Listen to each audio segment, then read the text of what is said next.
কবি ভবানীপ্রসাদ মজুমদারের কবিতা আলোর দিশারি, স্বামী বিবেকানন্দ। তুমি বলেছিলে, জীবে প্রেম করে যেই জন, সেই জন সেবিছে ঈশ্বর। কাউকে বলনি তোরা নিচু যা, যা যা দূরে যা ঈশ্বর। তুমি বলেছিলে, অজ্ঞ মুচি ম্যাথর তোমার রক্ত, তোমার ভাই আজি এ বিপদে সবাই তোমার প্রেমের স্পর্শ পায়।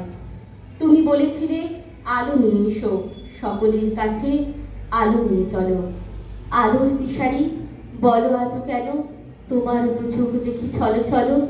তুমি বলেছিলে, টাকাতে কিছুই হয় না, অর্থেও না, যশেও না, নামেও না, বিদ্যাতেও কিছু হয় না, ভালোবাসাতেই সব হয়। তুমি বলেছিলে, সত্যের জয় হবে হবে, আজ হোক কিংবা কাল হোক, সত্য ধর্ম অবিনশ্বর, তার আলো ঠিক পাবেই লোক। তুমি বলেছিলে, তোমরা সবাই বলেছ, মাতৃদেব ভব পিতৃদেব ভব।